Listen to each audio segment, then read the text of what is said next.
स्वागत है स्टूडेंट्स आप सभी का आज के इस वीडियो लेक्चर में, जिसमें हम लोग रोटेशन स्टार्ट करने जा रहे हैं। ठीक है, तो रोटेशन काफ़ी ज़्यादा इंपॉर्टेंट टॉपिक होता है आपके जेईई मेन या फिर नीट पर्सपेक्टिव से देखो तो रोटेशनल मोशन काफ़ी ज़्यादा इंपॉर्टेंट टॉपिक होता है।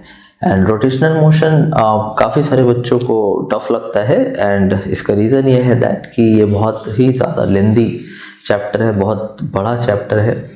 तो आपको रोटेशनल मोशन किस तरह से पढ़ना चाहिए मैं शॉर्ट में बताना चाहता हूँ दैट कि रोटेशनल मोशन का जो भी कंप्लीट थ्योरी है उसे आपको कॉम्प्रेस्ड वे में अपने माइंड में स्टोर रखना पड़ेगा। आप अगर ऐसा सोचोगे दैट लाइन बाय लाइन एक एक थ्योरी को आप याद कर लो तो I think that will be going to very tough for you.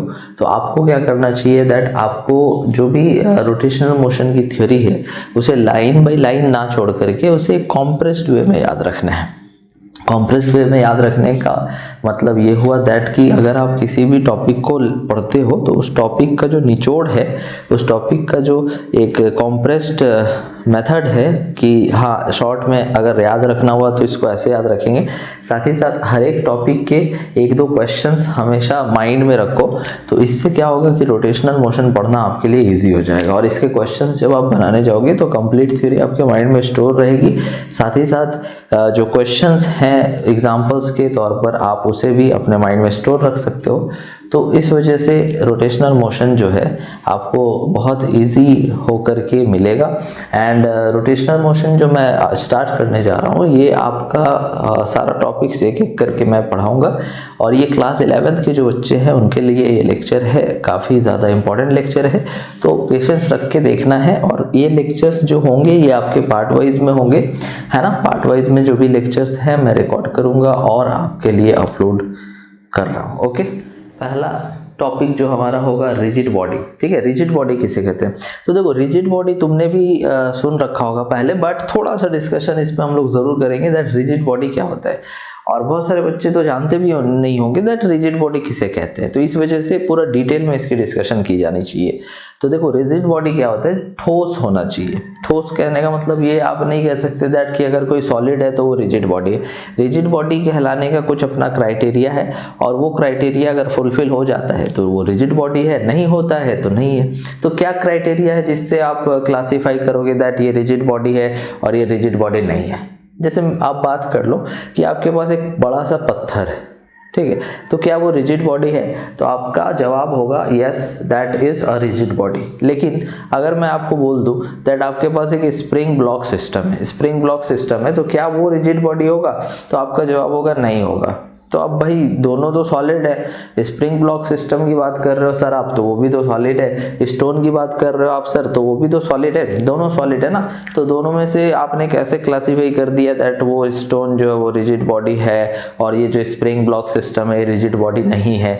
तो देखो बच्चों इसका क्राइटेरिया ये होता है रिजिड बॉडी का दैट कि कोई भी ऐसा बॉडी जो मोशन के दौरान अपनी शेप एंड साइज को चेंज ना करे, कोई भी ऐसा बॉडी जो मोशन के दौरान अपनी शेप एंड साइज को चेंज ना करे उस टाइप के बॉडी को रिजिड बॉडी कहा गया है।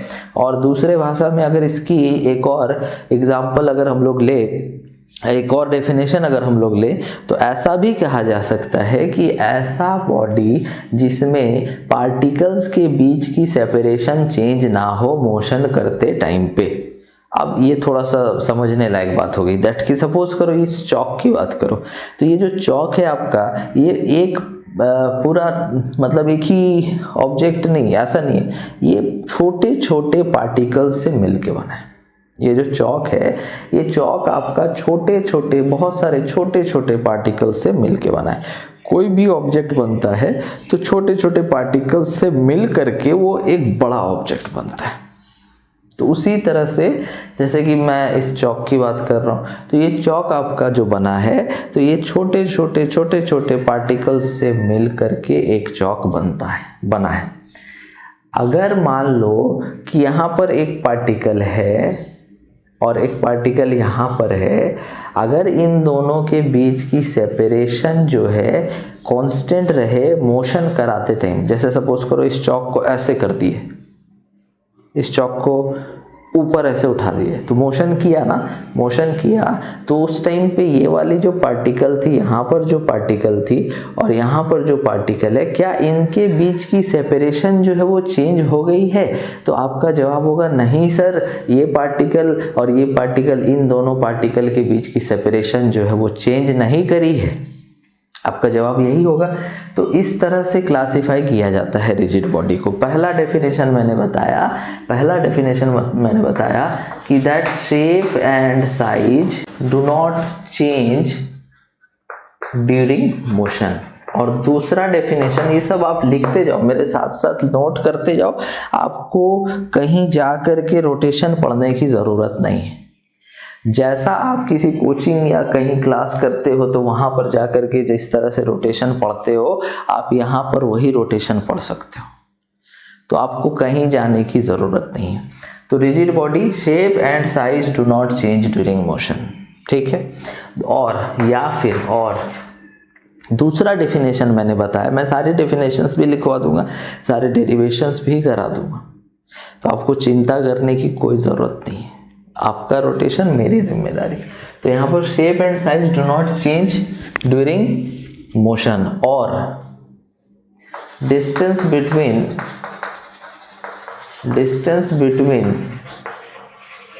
Any two particles do not change during motion, है ना, या रिमेन्स कांस्टेंट। तो ये आपका रिजिड बॉडी का डेफिनेशन है, और ये कॉन्सेप्ट है जो रिजिड बॉडी के लिए आपको पता होना चाहिए। रोटेशन पढ़ने के लिए रिजिड बॉडी का जानना बहुत ज़्यादा ज़रूरी है। अगर सपोज करो आप बात करते हो वाटर की, तो वाटर को अगर तुम मूव कराओगे तो वाटर का शेप जो है वो कांस्टेंट नहीं रहेगा, दो पार्टिकल्स के बीच की दूरी कांस्टेंट नहीं रहेगी, तो वहाँ पर वाटर जो है वो तुम्हारा रिजिड बॉडी नहीं है, ठीक है। तो रिजिड बॉडी का मतलब ये हो गया। अब सपोज बहुत सारे बच्चे ऐसा सवाल कर सकते हैं, सर क्या हमारी बॉडी रिजिड बॉडी है? तो इसका भी जवाब होगा नहीं सर, हमारी बॉडी भी रिजिड बॉडी नहीं है। तो ऐसा क्यों है सर? बिकॉज जब हम लोग मोशन करते हैं तो हमारे बॉडी पार्ट्स का मूवमेंट होता है, और उस दौरान हमारे दो पार्टिकल्स, बॉडी में दो पार्टिकल्स के बीच की जो डिस्टेंस है वो कांस्टेंट नहीं रहती। ऐसे मोशन करते टाइम पे हमारे बॉडी के जो पार्ट्स हैं उनमें मोशन होता है, तो पोजीशन फिक्स नहीं है, दो पार्टिकल्स के बीच की जो दूरी है वो फिक्स नहीं है, इसलिए इसे हम लोग रिजिड बॉडी के क्राइटेरिया से बाहर निकालते। तो आगे बात समझ में, ये एकदम यही कंडीशन है और यही आपको क्राइटेरिया जो है माइंड में स्टोर रखना है। कैसे स्टोर रखना, मैंने अभी थोड़ी देर पहले बोला था बहुत आसानी से, दैट कि रोटेशनल मोशन की थ्योरी को कॉम्प्रेस्ड फॉर्म में याद रखो। तो कैसे याद रखोगे? तो अगर आपसे कोई पूछता है रिजिड बॉडी बताओ, बोल देना shape and size do not change during motion, बस इतना कह दोगे, आपको रिजिड बॉडी का कॉन्सेप्ट समझ आ जाएगा। आप थोड़ा सा इसमें और अंदर जाते हैं। देखो, जैसे सपोज करो कि मैं एक एग्जांपल ले रहा हूँ। अब इसके एग्जांपल्स में तो आप लिख लोगे ना, फैन है, टेबल है, कुर्सी है, चेयर है ना, और स्टोन है, ये सब आपका रिजिड बॉडी है। पेन है, ये चौक है, ये सब क्या है? Rigid body. अब सपोज करो कि मान लो कि मैं एक इस तरह से एक रिजिड बॉडी यहाँ पर लेता हूँ, ठीक है। ये एक सिंपल सा रिजिड बॉडी मैंने यहाँ पर बना दिया आपके लिए। अभी सपोज करो यहाँ पे 2 पॉइंट्स मैं ले रहा हूँ, तो 2 पॉइंट्स जो मैं ले रहा हूँ वो किस तरह से ले रहा हूँ वो भी दिखा दो। जैसे सपोज करो एक पॉइंट ए है और एक पॉइंट बी है। अभी ये दोनों पॉइंट्स की मैं केवल बात करूँगा, ध्यान से देखना। तो चलो इन दोनों पॉइंट्स को मैं एक लाइन से ज्वाइन कर देता हूँ, और ये वाली जो पॉइंट है ना बच्चे, ये जो पॉइंट है ए है और ये जो पॉइंट है ये बी है। अब क्या करना है सर? तो देखो यहाँ पर जो ये ए है वो इधर जा रहा है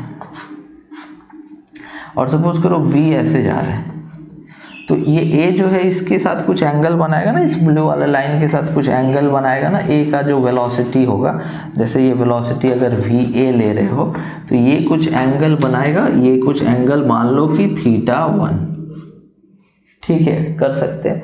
और सेकेंड सिचुएशन में देखो तो बी की जो ब्लू के साथ जो एंगल है, ये वाली एंगल, ये मान लो कि θ2 एंगल है।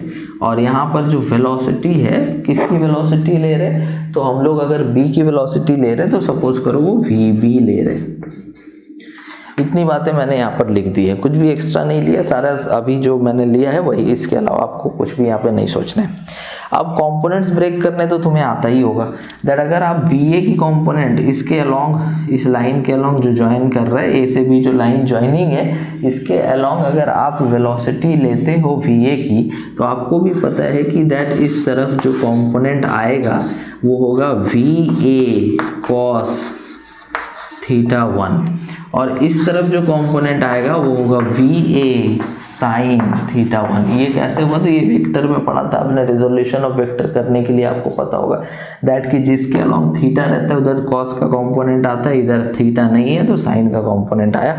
अब इसके बाद इसमें अगर करो तो इस तरफ आएगा VB sin θ2, और इसके अलोंग क्या आएगा? इसके अलोंग आएगा VB cos θ2। इस तरह से आपने कंपोनेंट्स ब्रेक कर दिया। एक तो जो लाइन ज्वाइन कर रहा है उसके अलोंग वेलोसिटी के कंपोनेंट आपने ब्रेक किए, और एक जो लाइन परपेंडिकुलर है उसके अलोंग आपने वेलोसिटीज के कंपोनेंट्स ब्रेक किया। अब ऐसा हम लोग क्यों कर रहे हैं, क्यों कर रहे हैं तो मैं थोड़ी देर में समझ आ जाएगा। देखो ऐसा इसलिए कर रहे हैं बिकॉज अगर मान लो इस डेफिनेशन के अनुसार अगर हम लोग जाए तो separation between A and B do not change, separation between A and B do not change, A और B के बीच की सेपरेशन नहीं बदलेगी। तो अगर A और B के बीच सेपरेशन नहीं बदलेगी तो इसका इफ सेपरेशन, ऐसा लिखो या, if separation between A and B do not change, if separation between A and B do not change, अगर A और B के बीच की जो सेपरेशन है वो चेंज नहीं होगी तो इसका क्या अर्थ हुआ? इसका ये अर्थ हुआ दैट कि जो उसके अलोंग वेलोसिटी है means VA cos θ1 should be equals to VB cos θ2। अगर ये नहीं होगा, अगर ये नहीं होगा, अगर ये नहीं होगा तो A और B जो है आपस में एक दूसरे को अप्रोच कर सकते हैं या फिर दूर जा सकते हैं। कैसे? थोड़ा और बारीकी से समझो। तो A अगर यहाँ पर पॉइंट है और B अगर यहाँ पर पॉइंट है, A की जो वेलोसिटी है वो सपोज 2 मीटर पर सेकेंड है और B की जो वेलोसिटी है वो सपोज 3 मीटर पर सेकेंड है, तो आपको भी पता है दैट कि B जो है वो A से दूर जाने लगेगा। तो क्या A और B के बीच की पोजीशन जो सेपरेशन फिक्स होगी? नहीं होगी। तो अगर ये रिजिड बॉडी होगा तो जो वेलोसिटी होगी along the line joining the points और along the line joining the particles वो सेम होनी चाहिए। तो इस वजह से VA cos θ1 should be equal to VB cos θ2। ठीक है, ये बहुत इंपॉर्टेंट पॉइंट है क्योंकि ये आपको बहुत जगह पर यूज होगा। आगे बात समझ में। अब थोड़ा सा और इस पे डिटेल में जाते हैं तो ध्यान दो, जैसे यहाँ पर आपने ये कर दिया। अब देखो अगर आपसे पूछा जाए what is the velocity of B with respect to A, तो आप बोलोगे VB माइनस VA। ये आपने रिलेटिव वेलोसिटी में मेरे से पढ़ा था, है ना? नहीं पढ़ा है तो अभी आप जाकर के रिलेटिव वेलोसिटी के लेक्चर जो है वो देख सकते हो। तो VBA equals to VB minus VBA equals to VB minus VA। तो ये जो VBA है ये क्या है? तो velocity of B with respect to A equals to velocity of B minus velocity of A। ये रिलेटिव वेलोसिटी का फॉर्मूला है। अब देखो अगर इसे लिखना हुआ तो हम लोग कैसे लिखेंगे और क्या लिखेंगे, है ना? तो यहाँ पर देखो VB की वैल्यू जो है ये हम किस तरफ लिख रहे हैं? ये जो है ये दो तरफ लिखा जा सकता है। एक लिखा जा सकता है along the line joining A and B, और दूसरा किधर लिखा जा सकता है? दूसरा लिखा जा सकता है perpendicular to the line joining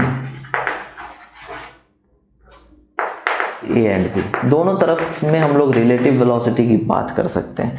तो देखो अगर आप लाइन जॉइनिंग के अलोंग वेलोसिटी रिलेटिव की बात करोगे तो वो 0 होगा। क्यों? क्योंकि VB और VA की वैल्यू जो है velocity of B along the line joining the particles is VB cos theta अगर इसकी बात करें तो वो कितना हो जाएगा, VB cos theta 2 minus VA cos theta 1, तो ये तो 0 हो जाएगा। तो velocity of along relative velocity along the line joining A and B, ये वाली जो है कितनी है, 0 है। अगर आपसे पूछा जाए what is the relative velocity perpendicular to the line joining A and B, तब आप क्या लिखोगे, तब आप लिखोगे velocity of B with respect to along नहीं, कौन सा direction, perpendicular to the line joining A and B, तो उस केस में ये हो जाएगा क्या है, VB sin theta 2 minus VA sin theta 1, क्यों, डायरेक्शन ऑपोजिट है इस वजह से, तो ये हो जाएगा VB sin theta 2 plus VA sin theta 1, ये हो जाएगा। ये वेलोसिटी किस तरफ हो जाएगा, तो ये जो वेलोसिटी है, ये जो वेलोसिटी है, ये रिलेटिव वेलोसिटी आपका perpendicular to the line joining A and B, perpendicular to the line joining A and B। तो यहाँ पर मैंने आपको रिजिड बॉडी के बारे में बहुत कुछ बता दिया है, तो मेरे हिसाब से 10 से 12 मिनट मैंने आपको रिजिड बॉडी पे दिए। तो इस तरह से पढ़ाई करो, एक एक चीज़ जो है ना, एक एक कॉन्सेप्ट जो है ना, डिटेल में पढ़ो, नहीं तो मत पढ़ो। डिटेल में पढ़ोगे तो फ़ायदा क्या होगा, क्वेश्चंस बनेंगे, क्वेश्चंस बनेंगे तो ना जेई क्लियर होगा। ठीक है, आगे बढ़ते हैं। नेक्स्ट जो टॉपिक पे आएंगे हम लोग, वो आएंगे types of motion of rigid body. Rigid body मैंने पढ़ाया क्या है, अब रिजिड बॉडी के कितने टाइप्स के मोशन हैं जो हमें इसमें कवर करना है। तो लिखो types of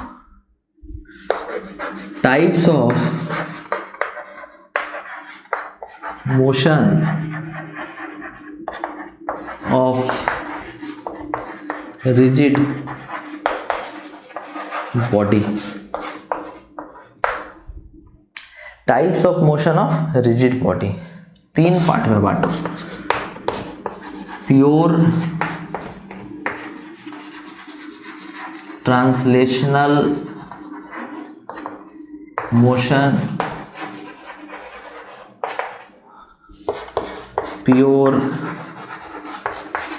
rotational motion, combined translational and rotational motion. ये 3 कैटेगरी में बांटा है ना, तीनों के बारे में थोड़ा सा डिटेल ले लो आप, उसके बाद एक एक करके इलेबोरेट करके पढ़ेंगे। ठीक है, देखो पहला है प्योर ट्रांसलेशनल मोशन। तो ये चैप्टर खत्म हो चुका है, ये चैप्टर पूरा पढ़ाई हो चुका है। ठीक है, काइनेमेटिक्स में पढ़ाई हो चुका है ये चैप्टर, तो वहाँ जा कर के आप अगर देखना चाहते हो, रिविजन करना चाहते हो, कर सकते हो। तो प्योर ट्रांसलेशनल मोशन जो है उसमें बॉडी जो है केवल और केवल एक स्ट्रेट लाइन में मोशन करेगा, ट्रांसलेटरी मोशन करेगा। दूसरा प्योर रोटेशनल मोशन, बॉडी केवल घूमेगा, केवल घूमेगा, रोटेशन होगा और कुछ नहीं होगा। थर्ड है combined translational and rotational motion.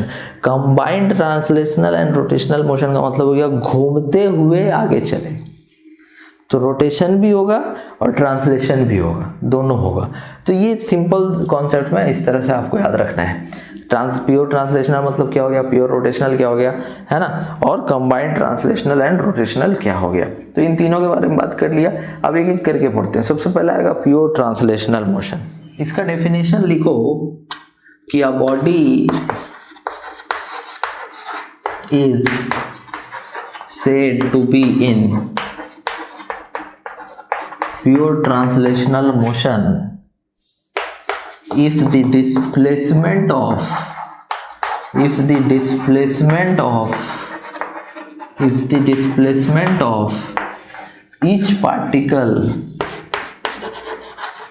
each particle is same, if the displacement of each particle is same during motion और ड्यूरिंग एनी टाइम इंटरवल भी लिख सकते हो, ड्यूरिंग एनी टाइम इंटरवल। ठीक है, ये हो गया। तो अगर कोई बॉडी है और वो प्योर ट्रांसलेशनल मोशन कर रहा है, इसका ये मतलब हुआ कि जो उसका पार्टिकल्स है, बॉडी में जितना भी पार्टिकल्स है सबका डिस्प्लेसमेंट सेम है किसी भी टाइम इंटरवल में, चाहे वो टाइम इंटरवल कितना भी छोटा। अब इसका मतलब समझो, जैसे मान लो कि ये ज़मीन है, फ्लोर है, ग्राउंड है, और यहाँ पर एक ऑब्जेक्ट है, ब्लॉक, और ये जो ब्लॉक है ये आगे बढ़ेगा और मान लो कि ये यहाँ पहुँच जाता है ऐसे। तो जब ये ब्लॉक आगे बढ़ते हुए वहाँ पहुँच जाता है तो इसमें क्या हो रहा है, इसमें ये हो रहा है कि ये वाला जो पार्टिकल है वो यहाँ पहुँच चुका है। ठीक है, ये वाला जो पार्टिकल है वो यहाँ पहुँच चुका है। कहने का मतलब कि इस पार्टिकल की डिस्प्लेसमेंट जो है वो कहाँ से कहाँ तक है, यहाँ से लेकर के यहाँ तक, और ये जो वाइट वाली पार्टिकल है इसकी जो डिस्प्लेसमेंट है यहाँ से लेकर के यहाँ तक। तो ये दोनों डिस्प्लेसमेंट जो होंगे सेम होंगे, मतलब कि जितना आगे ये जाएगा उतना ही आगे ये भी जाएगा। हर पार्टिकल जो है सेम डिस्प्लेसमेंट से आगे बढ़ेगा, सेम, चाहे कोई भी पार्टिकल हो, चाहे कोई पार्टिकल यहाँ क्यों ना हो, वो यहाँ तक जाएगा। मीन्स जितने भी पार्टिकल है सबकी जो डिस्प्लेसमेंट होगी इस मोशन के दौरान वो सेम होनी चाहिए। तो ये आपका प्योर ट्रांसलेशनल मोशन हो गया। तो प्योर ट्रांसलेशनल मोशन, जैसे कि यहाँ पर ये ब्लू वाली की डिस्प्लेसमेंट मान लो 10 मीटर की है ना, तो ये वाइट वाली की भी डिस्प्लेसमेंट 10 ही मीटर होनी चाहिए। समझ रहे हो? तो ये वाली पार्टिकल की डिस्प्लेसमेंट 10 मीटर है, इस पार्टिकल की डिस्प्लेसमेंट भी 10 होगी। जहाँ जितना भी पार्टिकल है सबकी डिस्प्लेसमेंट 10 मीटर होगी। तो ऐसा मोशन जहाँ भी दिखे that is called pure translational motion. Next देखो, और एक कॉन्सेप्ट मैं यहाँ पर बताऊंगा, तुम्हारा जो फोर्स का कॉन्सेप्ट है वो कैसे यहाँ पर यूज करूंगा। जैसे मान लो कि एक पार्टिकल तुमने लिया, इस तरह का पार्टिकल, सॉरी रिजिड बॉडी तुमने लिया इस तरह का, और ये रिजिड बॉडी चला गया यहाँ, है ना, आगे खिसका दिया, आगे मोशन करा दिया, रिजिड बॉडी चला गया आगे। अब देखो यहाँ पर एक पार्टिकल है, ये यहाँ चला गया, यहाँ जो पार्टिकल है वो यहाँ चला जाएगा, यहाँ जो पार्टिकल है वो यहाँ रहेगा। तो हर एक पार्टिकल जो है आगे इस तरह से बढ़ेगा। अगर यहाँ पर कोई पार्टिकल है तो ये यहाँ पहुँच जाएगा।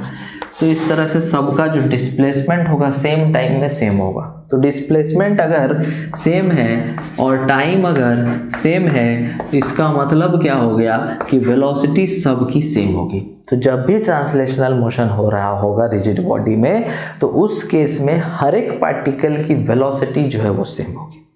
हर एक पार्टिकल की वेलोसिटी सेम होगी, कहने का मतलब कि displacement in particular time interval is same.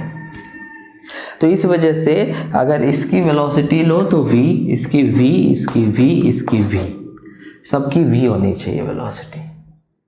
Change in displacement by change in time जो है वो वेलोसिटी जो है change in displacement by change in time जो है तुम्हारा सेम होगा। ठीक है, तो रोटेशन ट्रांसलेशनल मोशन में जितने भी पार्टिकल होंगे सबकी वेलोसिटीज जो है वो सेम होगी।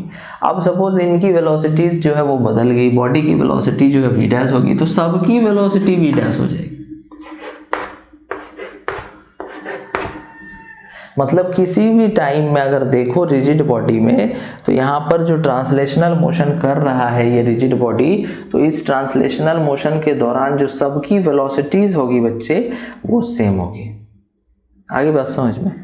तो जैसे अभी अगर देखा हमने तो इनकी वेलोसिटीज v है, कुछ देर बाद इनकी वेलोसिटीज हो गई v डैश, मतलब कि यहाँ पर एक्सेलरेशन हुआ है।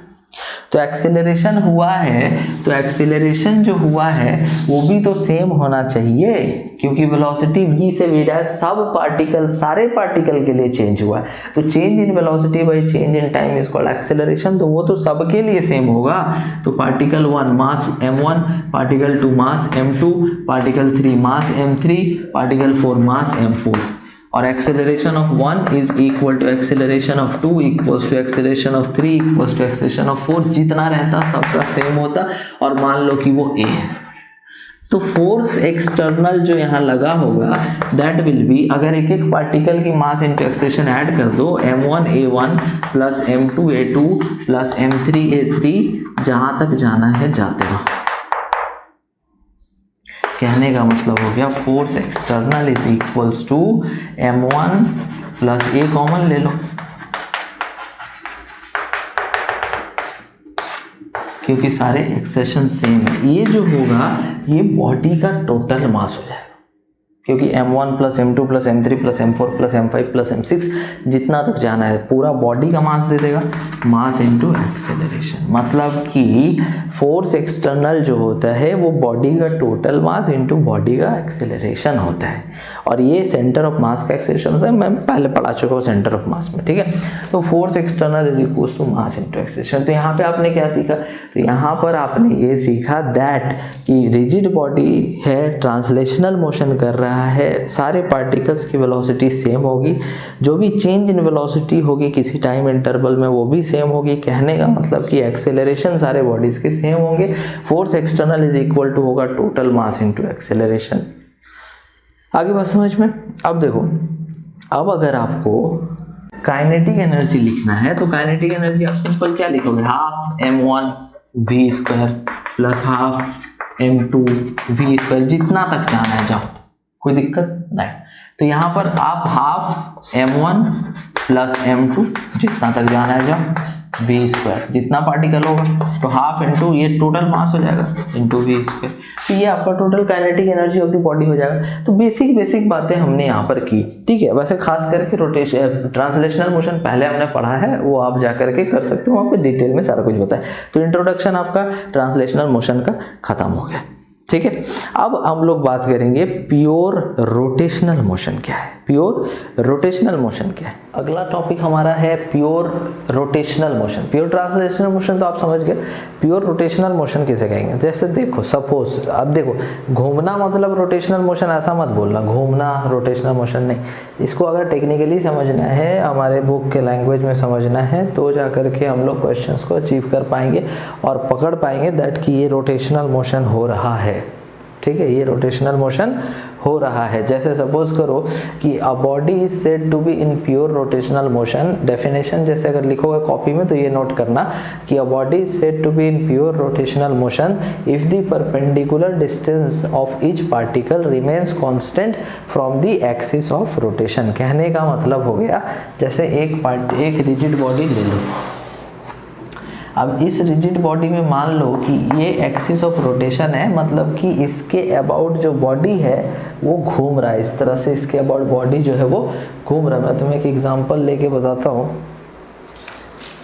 जैसे कि मान लो मेरे पास ये बुक है, ठीक है। अब यहाँ पर क्या हो रहा है कि यहाँ पर ये जो पार्टिकल है ये एक्सिस है और इसके अबाउट बॉडी जो है इस तरह से ये घूम रहा है इसके अबाउट ऐसे, ठीक है, ऐसे। तो ये तुम्हारा हो गया एक्सिस ऑफ रोटेशन। तो ये हो गया एक्सिस ऑफ रोटेशन। इस एक्सिस ऑफ रोटेशन से अगर कोई भी पार्टिकल ले लो, मान लो कि यहाँ पर एक पार्टिकल है, तो इसका डिस्टेंस हो गया परपेंडिकुलर ये। थोड़ी देर बाद जब बॉडी घूम जाएगा तो ये पार्टिकल मान लो घूम करके बॉडी के साथ साथ आगे यहाँ चला गया, तो अभी भी परपेंडिकुलर डिस्टेंस यही है। थोड़ी देर बाद और यहाँ चला जाएगा तो परपेंडिकुलर डिस्टेंस अभी भी सेम है। कहने का मतलब हुआ कि अगर बॉडी प्योर रोटेशनल मोशन कर रहा है तो उसमें क्या होगा, जो परपेंडिकुलर डिस्टेंस होगा ईच पार्टिकल का, परपेंडिकुलर, यहाँ ये पॉइंट को नोट करना है, perpendicular distance of each particle remains constant.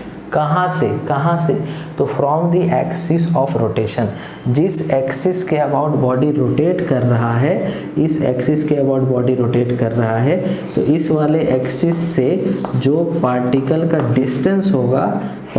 Distance होगा वो क्या होगा, कांस्टेंट होगा, वो चेंज नहीं करेगा। समझ गए। और अगर रिजिड बॉडी नहीं होगा तो ऐसा करना पॉसिबल है ही नहीं, क्योंकि एक्सिस ऑफ रोटेशन से फिर जो पार्टिकल का जो पोजीशन है वो चेंज हो जाएगा। तो इसीलिए रिजिड बॉडी होना ज़रूरी है रोटेशन में। अगर रिजिड बॉडी नहीं होगा तो रोटेशन कर पाना मुश्किल है। तो ये तुम समझ गए कि अभी पार्टिकल, कोई भी पार्टिकल, अभी इसी पार्टिकल का नहीं, अगर कोई दूसरा पार्टिकल भी रहता और ये बॉडी ऐसे घूमता, यहाँ पर थोड़ा सा कॉम्प्लिकेट ना हो इसीलिए मैं फिर से वो एग्जांपल लेके तुम्हें समझाता हूँ। जैसे कि मान लो कि ये तुम्हारा इस तरह से बॉडी है और ये एक्सिस ऑफ रोटेशन है और ये ऐसे घूम रहा है, ठीक है। तो देखो ये पॉइंट को देखो, ये जो लोगो है इसको देखो, ये जो दूरी है तुम्हारा और एक्सिस ऑफ रोटेशन कौन है, ये ध्यान दो, यहाँ पे ऐसे दिखेगा, ये पॉइंट है, ठीक है, ये पार्टिकल है और इसका दूरी ये वाला है। तो अगर ये पार्टिकल घूम करके मान लो कि ऐसे चला गया ऊपर, तो क्या ये दूरी तुम्हारा एक्सिस ऑफ रोटेशन से जो दूरी है वो चेंज हो गया क्या, नहीं ना। तो एक्सिस ऑफ रोटेशन से जो पार्टिकल का दूरी है वो चेंज नहीं करेगा, किसमें, तो प्योर रोटेशनल मोशन में। और इस तरह से तुम्हारा होगा। एक और पॉइंट है कि सर अगर ऐसे घूमते हुए आगे बढ़ जाए तो वो प्योर रोटेशनल मोशन है क्या, नहीं, वो प्योर रोटेशनल मोशन नहीं, वो कंबाइंड हो गया, ट्रांसलेशनल मोशन और रोटेशनल मोशन कंबाइंड हो गया। अब ध्यान दो कि यहाँ पर तो वो मेंशन आपने सर किया नहीं डेफिनेशन में कि वो आगे जाएगा नहीं जाएगा, तो उसके लिए तुम यहाँ पर एक पॉइंट जो है ना वो यहाँ पर लिख सकते हो। क्या पॉइंट लिख सकते हो कि दी पार्टिकल ऑल्सो, कांस्टेंट तो होगा ही डिस्टेंस, लेकिन साथ ही साथ the particle does not move parallel to the particle does not move parallel to the axis of rotation. Particle जो है एक्सिस ऑफ रोटेशन के पैरेलल मूव नहीं करेगा। कहने का मतलब कि एक्सिस ऑफ रोटेशन ये है और पार्टिकल ये है, ये डिस्टेंस हो गया तुम्हारा, फिर ये डिस्टेंस हो गया, तो ये इस तरह से जो है ना इसके चारों तरफ ऐसे घूमेगा, लेकिन ये ऐसे नहीं जाएगा। समझ गए बात। तो जैसे चक्का होता है तो चक्का एक जगह पर ऐसे घूमता है, साथ ही साथ वो आगे भी जाता है। तो एक्सिस ऑफ रोटेशन हमारा ये है, जैसे तुम ऐसे समझो कि ये जैसे मान लो कि ये घूम रहा है, एक ही जगह पर ऐसे घूम रहा है, लेकिन अगर ये घूमते हुए आगे बढ़े, ऐसे घूमते हुए आगे बढ़ेगा, तो यहाँ पर क्या हो रहा है कि एक्सिस ऑफ रोटेशन के अबाउट ये पॉइंट तो घूम रहा है, लेकिन साथ ही साथ ये तुम्हारा एक्सिस ऑफ रोटेशन के साथ साथ ये आगे भी बढ़ रहा है। तो उस केस में तुम्हारा जो है ये कौन सा मोशन हो जाएगा, ये combined rotational plus translational motion हो जाएगा, ठीक है। तो इस तरह से तुम्हें यहाँ पर ध्यान रखना है, ठीक है। तो यहाँ पे पॉइंट तुम ऐड कर लो कि particle do not move parallel to the axis of rotation, particle do not move parallel to the axis of rotation, ये भी ऐड यहाँ पे कर लेना। तो एक्सिस ऑफ रोटेशन वो लाइन है जिसके अबाउट बॉडी घूम रहा है, रोटेट कर रहा है। तो ये तुम्हारा हुआ कुछ कॉन्सेप्ट प्योर रोटेशनल मोशन का। अब देखो जैसा कि यहाँ पर तुम देख रहे हो कि ये रिजिड बॉडी इस एक्सिस ऑफ रोटेशन के अबाउट घूम रहा है, तो मान लो एक पार्टिकल यहाँ है और ये बॉडी के घूमने के बाद ये पार्टिकल यहाँ पहुँच जाता है, तो तुमको पता है कि ये कुछ एंगल ट्रेस करेगा। ये एंगल जो है ना, ये एंगल थीटा यहाँ पर ये पार्टिकल जो है ट्रेस करेगा, थीटा एंगल जो है पार्टिकल यहाँ पे ट्रेस करेगा। तो पार्टिकल अगर थीटा एंगल यहाँ पे ट्रेस कर रहा है, उसमें कुछ टाइम टी लग रहा है, तो थीटा को हमने नाम दिया है एंगुलर डिस्प्लेसमेंट। ये पहले का टॉपिक है सर्कुलर मोशन का, बस मैं रिवाइज करा दे रहा हूँ ताकि यहाँ पर तुम्हें कोई दिक्कत ना हो। अब यहाँ बीच में तो तुम उठ करके सर्कुलर मोशन पढ़ने नहीं जा रहे ना, तो इसलिए मैं थोड़ा सा बता दे रहा हूँ। तो थीटा क्या है यहाँ पर, एंगुलर, सॉरी बोलते बोलते गलत लिख, एंगुलर डिस्प्लेसमेंट। ठीक है, एंगल में कितना डिस्प्लेसमेंट हुआ है, थीटा हमारा है एंगुलर डिस्प्लेसमेंट। उसके बाद कुछ टाइम टी लगा है, तो यहाँ पर हम लोग एंगुलर वेलोसिटी भी डिफाइन करते हैं थीटा अपॉन टी। उसके बाद हम लोग अल्फा भी डिफाइन करते हैं, जिसे एंगुलर एक्सेलरेशन करते हैं, जो होता है ओमेगा अपॉन टी। ऐसे डेल्टा के टर्म्स में होता है, but change in displacement by change in time, change in omega by change in time, but ऐसे याद रख सकते हो, कोई हर्ज वाली बात नहीं है। बट अगर कोई पूछे कि व्हाट इज एंगुलर एक्सेलरेशन, तो उसे कहना कि the rate of change of angular velocity with respect to time. कोई पूछे ओमेगा क्या है, तो उसे कहना rate of change of angular displacement with respect to time. तो रेट जब कहते हैं तो D theta by D T लिख देते हैं और D omega by D T लिख देते हैं, ठीक है। तो इस तरह से तुम याद रख सकते हो कि यार थीटा क्या है, ओमेगा क्या है, अल्फा क्या है, ताकि रोटेशनल मोशन पढ़ने में तुम्हें आसानी हो। तो थीटा ओमेगा अल्फा तो हो गया। अब देखो कि अगर मान लो कि तुम्हें L equal to R theta बोलूँ अगर, तो तुम पढ़े हो कि नहीं पढ़े। देखो ये जब घूमेगा, रोटेट करेगा, ये पार्टिकल जब रोटेट करेगा, तो ये पार्टिकल के रोटेट करने पर ये कुछ आर्क बनाएगा, इस तरह से कुछ आर्क बनाएगा। इस आर्क की लेंथ अगर हम लोग L ले रहे हैं और रेडियस जो जिसके अबाउट ये आर्क बना है वो R ले रहे हैं, तो हम लोग लिख सकते हैं L is equal to R theta, means arc length is equal to radius into angular displacement. अगर हम इसे डिफ्रेंशिएट कर दें तो हम लिख सकते हैं dl upon dt is equal to R D theta upon D T, जो हो जाएगा ये v हो जाएगा linear velocity is equal to R omega. ये भी आपने पढ़ा है, तो ये फॉर्मूला आया। तो चलो अगर सपोज करो कि इसमें तुम्हें काइनेटिक एनर्जी लिखना हुआ, तो काइनेटिक एनर्जी तुम क्या लिखोगे। मान लो इस तरह से बहुत सारे पार्टिकल्स है, एक ही पार्टिकल नहीं है, बहुत ही सारे पार्टिकल्स हैं, तो सबकी काइनेटिक एनर्जी ऐड करते जाओगे, means half m 1 v1 square. ठीक है, अब यहाँ पर v की वैल्यू सारे पार्टिकल्स के लिए सेम नहीं होगी, है ना। v की वैल्यू यहाँ पर सारे पार्टिकल्स के लिए सेम नहीं होगी। क्यों नहीं होगी, ध्यान से देखना। जैसे v इक्वल्स टू क्या है, r ओमेगा है, तो r जो है वो डिस्टेंस है, एक्सिस ऑफ रोटेशन से पार्टिकल की डिस्टेंस है। तो अगर कोई पार्टिकल यहाँ पर होगी तो क्या उसकी डिस्टेंस एक्सिस ऑफ रोटेशन से सेम है, नहीं है, तो इस वजह से r अलग हो जाता है। तो v की वैल्यू जो है ना वो सबके लिए, सारे पार्टिकल्स के लिए प्योर रोटेशनल मोशन में यहाँ पर सेम नहीं होगी, जैसा कि अभी पिछले केस में हमने देखा था प्योर ट्रांसलेशनल मोशन में, दैट कि सारे पार्टिकल्स की v सेम थी, बट यहाँ पर v नहीं ओमेगा सेम होगा। ओमेगा क्यों सेम होगा, बिकॉज अगर ये पार्टिकल, अगर ये बॉडी रोटेट करेगा तो जो एंगल होगा हर एक पार्टिकल के द्वारा सेम एंगल रोटेट होगा, हर एक पार्टिकल सेम एंगल से रोटेट होगा। ऐसा नहीं कि ये पार्टिकल जो सामने ज़्यादा एंगल घूम गया, दूर जो पार्टिकल है कम एंगल, नहीं, सेम टाइम में सारा पार्टिकल सेम एंगल रोटेट करेगा। इस वजह से ओमेगा सेम होगा, थीटा सेम होगा, अल्फा सेम होगा। तो ये सारे क्वांटिटीज जो हैं थीटा, ओमेगा और अल्फा ये सेम है, बट यहाँ पर आर की जो दूरी है, एक्सिस ऑफ रोटेशन से जो पार्टिकल की दूरी है, ये अलग होने की वजह से v अलग हो जा रहा है।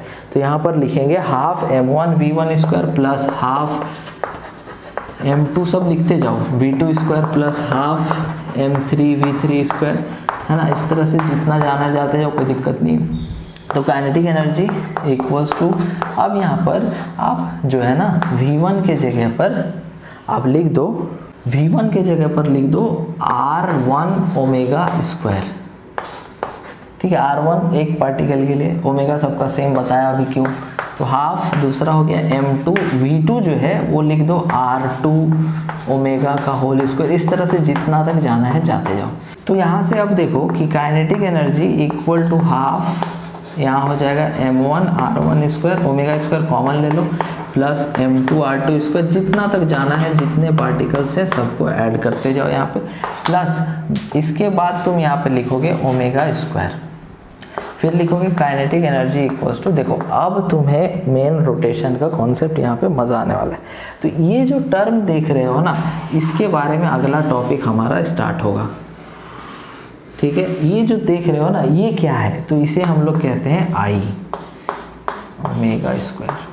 ठीक है, अब ये आई क्या है, आई है moment of inertia. Moment of inertia हमारा अगला टॉपिक है। तो काइनेटिक एनर्जी अगर आपको प्योर रोटेशनल मोशन में लिखना है तो आप लिखोगे half I omega square. Omega क्या है? एंगुलर वेलोसिटी, और आई क्या है? मोमेंट ऑफ इनर्शिया, जो आपने पहले शायद नहीं पढ़ा हो, अगर पढ़ी या फिर जानते हो तो बहुत अच्छी बात है। तो kinetic energy is equals to half I omega square. अब इस आई के बारे में हम लोग चर्चा करेंगे, बट उससे पहले जो थर्ड टॉपिक था हमारा combined rotational and translational motion. तो अब देखो कंबाइंड रोटेशनल और ट्रांसलेशनल मोशन अगर कोई कह दे कि बच्चे बताओ what is combined rotational and translational motion, तो आपको ये बोलना है कि जब भी कोई पार्टिकल जो है वो घूमते हुए आगे जाए, मतलब इस तरह से घूम भी रहा है साथ ही साथ ये आगे भी जा रहा है, तो डेफिनेशन में क्या लिखोगे? तो डेफिनेशन में ऐसे लिखोगे, if all the particles rotate about axis of rotation and the axis of rotation also moves with respect to the ground, axis of rotation also moves with respect to ground, ये definition हो गया। ये आपको लिखना है इसमें combined rotational and translational motion की definition जब पूछे कोई तो आपको लिखना है कि सारे पार्टिकल्स जो हैं वो एक एक्सिस है, रोटेशन की एक एक्सिस है, उसके अबाउट सारे पार्टिकल्स जो है घूम रहे हैं, बट हमारा एक्सिस ऑफ रोटेशन एक ही जगह पर नहीं है, ये भी इसके साथ साथ आगे जाएगा ग्राउंड के रेस्पेक्ट में। जो एक्सिस ऑफ रोटेशन है जिसके अबाउट सारे पार्टिकल्स घूम रहे थे, वो एक्सिस ऑफ रोटेशन एक जगह पर फिक्स नहीं होगा, वो भी साथ में आगे जाएगा। देखो बच्चे, नेक्स्ट टॉपिक जो है तुम्हारा है मोमेंट ऑफ इनर्शिया, जिसमें कि डेफिनेशन और क्या है मोमेंट ऑफ इनर्शिया, इसका एक ब्रीफ इंट्रोडक्शन मैंने यहाँ पे लिखा है और यही आपको याद भी रखना है, बहुत ज़्यादा कुछ नहीं लिखना है। मोमेंट ऑफ इनर्शिया क्या है? तो जैसे सपोज करो कि मान लो कोई बॉडी है, रोटेशन कराना है, जाओगे रोटेशन कराने, टॉर्क लगाओगे, घूमेगा, है ना। तो डिफ़िकल्ट हो सकता है घुमाना, आसान हो सकता है घुमाना, तो ये किस वैल्यू से डिसाइड होता है? पहले तो तुम ये अगर लिखना चाहो ना तो पॉज करके लिख लो, ठीक है। तो क्या, जैसे कोई बॉडी है तो उसे अगर मान लो कि रोटेट कराना है, बड़ा सा बॉडी है, उसे रोटेट कराना है, तो हो सकता है कि टफ हो रोटेट कराना, डिफ़िकल्ट हो रोटेट कराना, या फिर आसानी से रोटेट करा सकते हैं, दोनों से कुछ भी हो सकता है। तो अगर उसे मेज़र करना हुआ कि ये कितना ज़्यादा डिफ़िकल्ट हो रहा है रोटेशन देना, या फिर रोटेट कर रहा है तो उसे रोक पाना कितना डिफ़िकल्ट है, आसान है, इसका जो मेज़रमेंट होता है वो किस वैल्यू से डिसाइड होता है? कौन सी वैल्यू है जो ये आपको डिसाइड करके बताती है? तो ये है मोमेंट ऑफ इनर्शिया की value.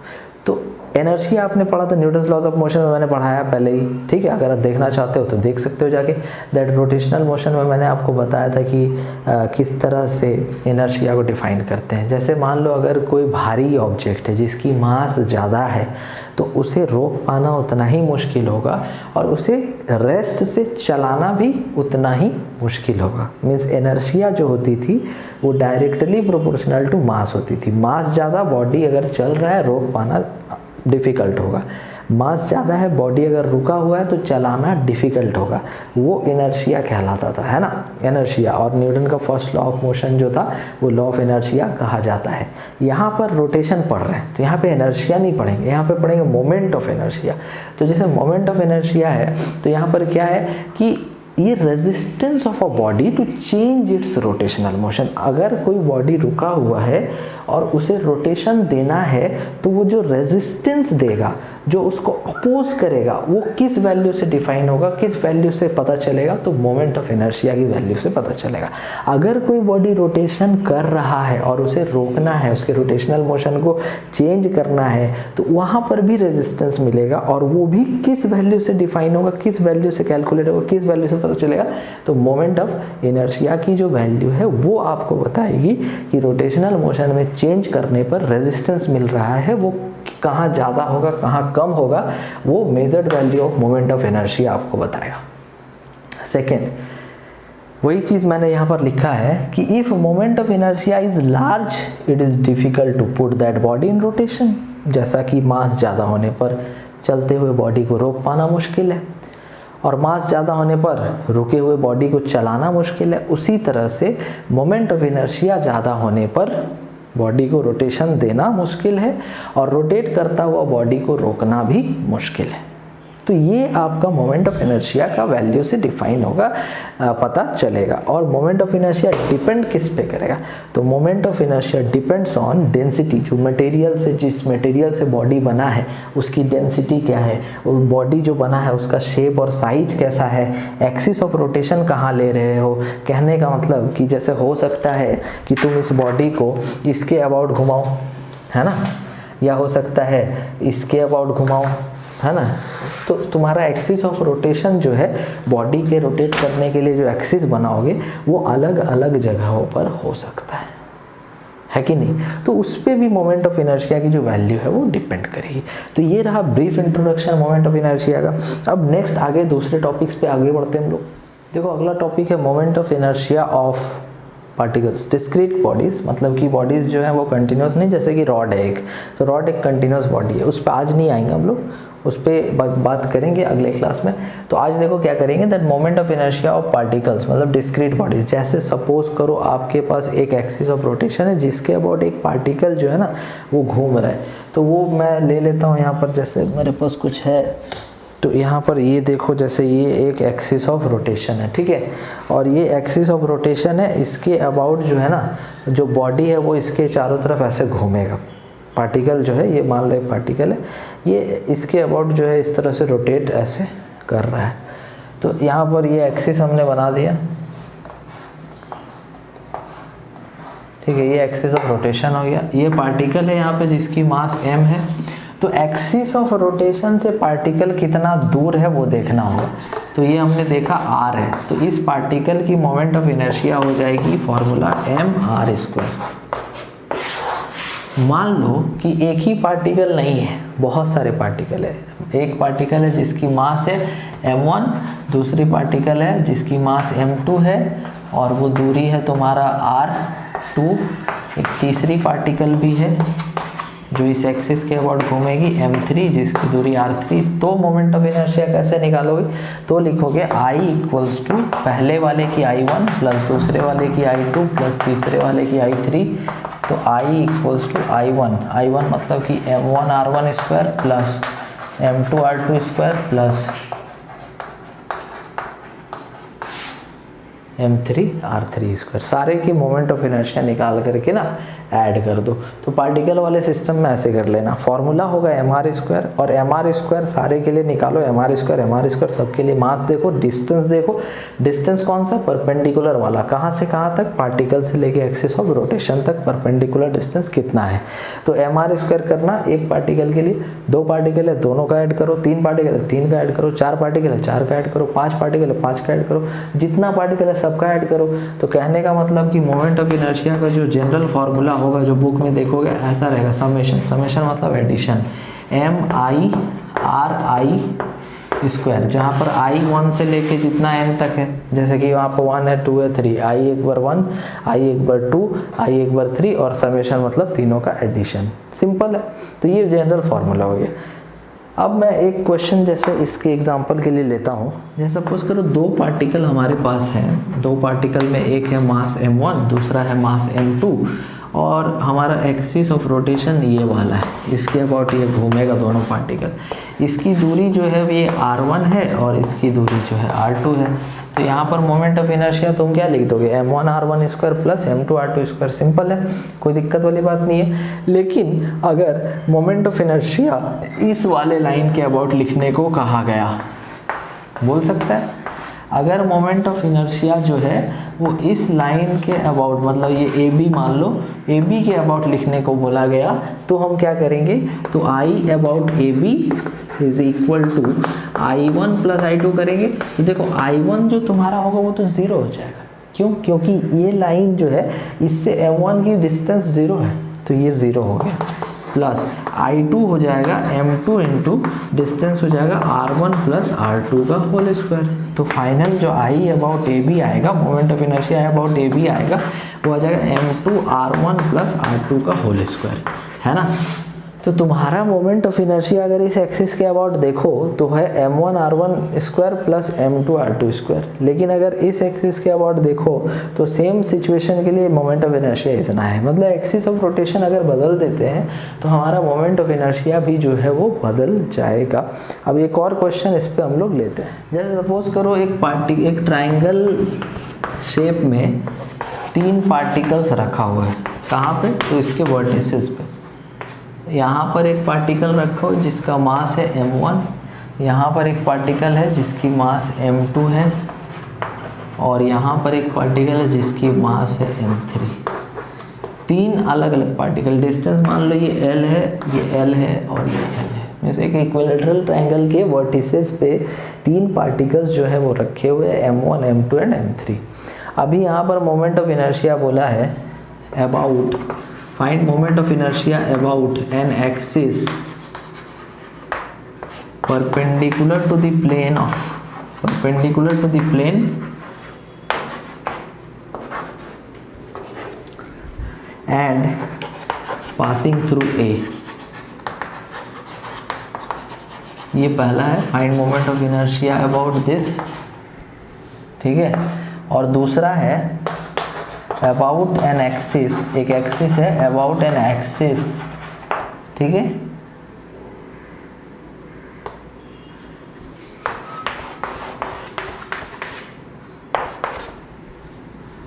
About an axis AD क्या है? AD जो है परपेंडिकुलर बाइसेक्टर है BC का। ये 2 एक्सिस के अबाउट मैंने तुमसे मोमेंट ऑफ इनर्शिया पूछा है, तुम मुझे इसका आंसर बताओ, ठीक है। तुम वीडियो पॉज करके सॉल्व करो, मैं सॉल्व करता हूँ इसे। तो देखो इसके लिए तुम क्या करोगे, तुम इसके लिए सबसे पहले वाले क्वेश्चन को मैं सॉल्व कर रहा हूँ। तो जैसे तुम्हारा एक्सिस ऑफ रोटेशन जो है वो कहाँ से जा रहा है, एक्सिस ऑफ रोटेशन ऐसे है, पहले वाले सिचुएशन की बात है, सेकंड की नहीं। तो एक्सिस ऑफ रोटेशन मेरा ऐसे है, तो m1 तो इससे दूरी कुछ है नहीं, तो m1 का मोमेंट ऑफ इनर्शिया तो हो जाएगा 0। सेकेंड, ये वाली की दूरी कितनी L है, उसकी दूरी कितनी L है, तो तुम्हारा moment of inertia about first question is equal to m1 into distance 0, मतलब कि I1 हो गया 0, प्लस सेकेंड वाले की दूरी हो गई m2 into L square, third वाले की हो गई m3 इंटू एल स्क्वायर। यही हम लोग का आंसर हो जाएगा फर्स्ट क्वेश्चन के लिए। सेकेंड क्वेश्चन में हमारा मोमेंट ऑफ इनर्शिया इस एक्सिस के अबाउट चाहिए, तो फिर से देखो m1 की जो डिस्टेंस होगी एक्सिस ऑफ रोटेशन से वो 0 हो जाएगी, मतलब कि मोमेंट ऑफ इनर्शिया 1 हो गया 0। सेकेंड क्वेश्चन के लिए तुम देखो कि डिस्टेंस हमारा परपेंडिकुलर ये वाला है जो होगा L/2, और डिस्टेंस इधर L/2, बीच से जा रहा है ना, मिड पॉइंट से जा रहा है, तो फर्स्ट का तो 0 हो जाएगा और सेकेंड थर्ड का हमें ऐड कर देना है। तो सेकेंड क्वेश्चन के लिए आंसर हो जाएगा m2 इंटू L/2 का whole square plus m3 into L/2 का होल स्क्वायर, मतलब कि m2 L²/4 plus m3 L²/4। ये तुम्हारा जो है ना इस केस में आंसर आ जाएगा। तो आज के लेक्चर को यहीं पर ख़त्म करते हैं, और जाने से पहले मैं आपको बोल देना चाहता हूँ दैट कि प्लीज़ इस चैनल को सब्सक्राइब करें और अपने फ्रेंड्स के साथ वीडियोस को ज़रूर शेयर करें। डिस्क्रिप्शन में जाके देखिए, बहुत सारे इंपॉर्टेंट लिंक्स आपको मिल जाएंगे। और नेक्स्ट क्लास में जो हम लोग पढ़ने वाले हैं उसकी भी बात मैं कर दे रहा हूँ। नेक्स्ट क्लास में हम लोग पढ़ने वाले हैं आपका moment of inertia of rigid body. आज का जो क्लास था वो केवल इंट्रोडक्शन हो गया तुम्हारा, दैट कि रोटेशनल मोशन क्या होता है, किस तरह से रोटेशनल मोशन को पढ़ना है, डेफिनेशंस कैसे याद करना है ना, मोमेंट ऑफ इनर्शिया क्या है, रोटेशनल मोशन क्या है, ये सब बेसिक बातें आज हमने कर ली। आज का जो भी लेक्चर तुमने देखा, जो अपना समय, बहुमूल्य समय आपने जो दिया है, तुमने जो समय यहाँ पर दिया है, उसमें तुमने रोटेशनल मोशन का जो बेसिक है, जो चैप्टर शुरू करने के लिए चाहिए, वो तुम्हें मिल गया है। अगर आज का लेक्चर तुमने कर लिया है तो अगले क्लास में तुम्हें जो प्रिपेयर करके आना है वो मैं बता रहा हूँ। तुम्हें अगले क्लास में इंटीग्रेशन थोड़ा पढ़ के आना पड़ेगा, है ना। इंटीग्रेशन नहीं पढ़ोगे तो बहुत सारी जगहों पर लगेगा कि सर उड़ा दिया आपने, तो इंटीग्रेशन थोड़ा सा देख लेना। नेक्स्ट क्लास ज्वाइन करने से पहले इंटीग्रेशन थोड़ा सा देख लेना, क्योंकि इंटीग्रेशन मैं करूँगा जैसे यूनिफॉर्म रॉड है, उसकी मोमेंट ऑफ इनर्शिया निकालनी है, डेरिवेशन होगा तो इंटीग्रेशन लगेगा। उसके बाद ट्रायंगुलर प्लेट है, रेक्टेंगुलर प्लेट है, हॉलो स्फीयर है, रिंग है, डिस्क है, तो ये सब में जो इंटीग्रेशन जो हम लोग करेंगे ना मोमेंट ऑफ इनर्शिया की, तो उसमें तुम्हें ये लगेगा, क्या बोलते हैं उसको, इंटीग्रेशन लगेगा।